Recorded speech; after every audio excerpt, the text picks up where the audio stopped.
August 21st, 2009, this is News Undies, all the news that shouldn't be news. I'm Paul Torville with these headlines. What do former Arkansas Governor Mike Huckabee, mermaids, and a plane load of chanting rabbis have in common? Why, Israel, of course. Huckabee, a foreign policy whiz and a man firmly grounded in reality, has stated that a two-state solution in the Holy Land is not viable. Thanks, Mike. We'll take that under advisement. Some weirdo said he saw a mermaid on a beach in Kiryat Yam, Israel, and now tourists are flocking to the little town just to get a glimpse. Here's a hint. Split open the skull of the guy who said he saw the mermaid. You'll find it in there. Oh, and the rabbis? Well, they're flying around blessing the airspace over Israel to protect it from the H1N1 swine flu, of course. What else would they be doing?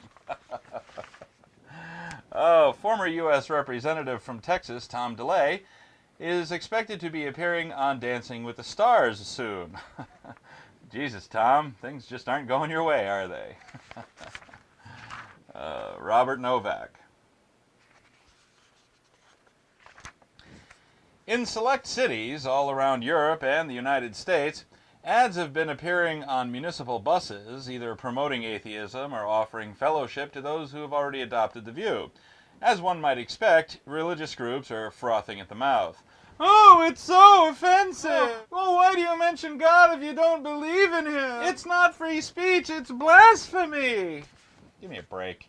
Churches and other quasi-religious organizations have been peppering the advertising landscape for years, and now this is a problem? More news after this. Hey gang, it's time for celebrity birthdays once again. I got my cake hat on. Let's rock! For Saturday the 15th, Napoleon Bonaparte, dead. Mike Connors, Deborah Messing. For Sunday the 16th, Davy Crockett, dead. W. Mark Felt, dead. And Sib Hashian, not dead. For Monday the 17th, Mae West, dead.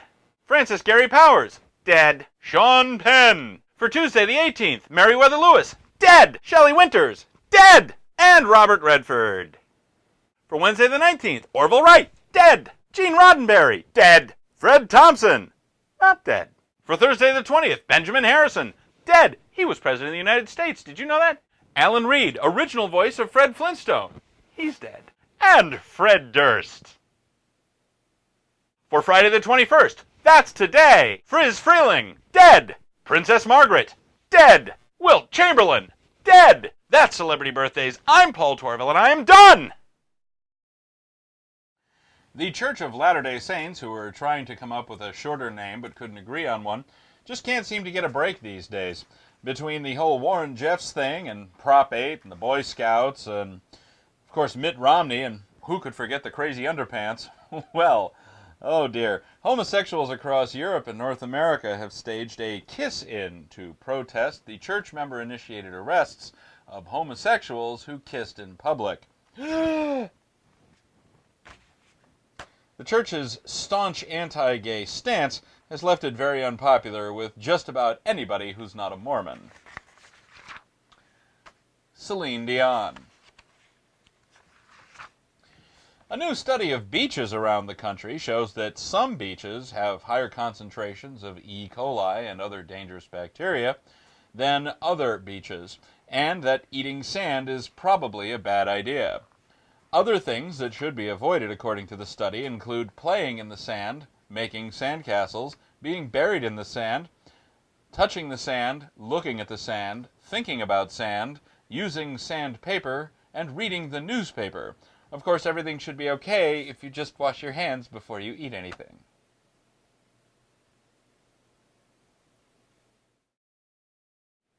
Recent efforts by atheist, agnostic, and humanist groups just to get the word out that they exist by way of paid advertising have been rebuffed by religious activists. There is some question as to whether paid ads qualify as free speech. Here are Pig and Sheep with their ideas. Blasphemy is not free speech. Not only should the ads be taken down, but the people who paid to put them up should be stoned to death immediately. Amen. Well, I can't say that surprises me. Advertisement is a funny thing. The owner of the medium has, within the bounds of the law, ultimate say over what he or she will allow to grace that medium. If a bus, which is owned by a municipality, carries advertisements, it seems to me the municipality can refuse to carry certain advertisements on the bus. Of course, doing so will have powerful negative consequences, bad publicity, lawsuits, and so on. Iowa Governor Chet Culver has set himself squarely on the side of the offended with regard to the matter in Des Moines. The ads have been pulled down, and maybe DART can refuse to show the ads. The problem is that the municipality is showing favor to one position in the world of belief over another, and that is problematic, if not unconstitutional. It seems to me that if they ban the atheistic message, they have to ban the theistic ones as well. That's what Pig and Sheep think. What are your thoughts? Email them to ovcomments@newsundies.com. Microsoft has lost a patent infringement suit. Nothing new. The court has ordered Microsoft to stop selling its Word software until it removes the offending code. That's news. Microsoft has asked the court to pull back on its cease and desist order. Nothing new there. The court so far has not knuckled under. That's news. Some people who are not Steve Jobs are reporting that at least one iPhone has hissed and then exploded in Europe. Apple has not yet received the whole phones intact from the customers making the claims and will not comment until it receives the undamaged phones for examination. Of course, once the phones are returned in working condition, Apple will only offer replacements after the customers have agreed to hold Apple harmless in this and any future incident and never speak of it again with anyone ever on pain of death. So says the software license agreement. Soft porn mogul Joe Francis, in addition to California tax evasion charges, has managed to secure a multi-million-dollar settlement against himself. While testifying in his own defense in a case involving Las Vegas gambling debts, Francis took the fifth, even on questions as simple as, "Do you have a cell phone?" when he clearly was taking calls and replying to emails on just such a device. Of course, the crowning blow came when Francis repeatedly farted during the proceedings, making no effort to contain the noise. You're a class act, Joe. Katherine Jackson, mother of Macbeth, may be filing a wrongful death lawsuit against someone. That someone might be Macbeth's former personal physician, Dr. Conrad Murray, although it may not. It's entirely possible nothing will happen. Or not. We'll have more after this. You'll notice that when you watch NewsUndies, I'm always wearing a shirt from the Ursus Pacificus Kitsch Cave. Well, now you can too. You can help support NewsUndies by going to the Ursus Pacificus Kitsch Cave and getting some kitsch. Prince William. Actually, the whole royal family. A California widow whose late husband occupied what is arguably the most desirable crypt in the world has moved the corpse to an adjacent crypt in the hopes of selling the dream crypt and using the money to pay off her mortgage. What's the big deal? The crypt in question is the one directly above the crypt containing the remains of Marilyn Monroe. Ew.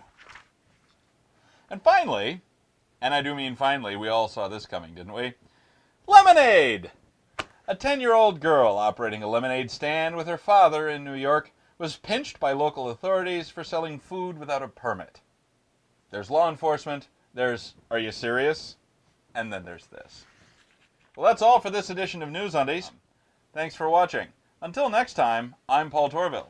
After that, I might be this mug.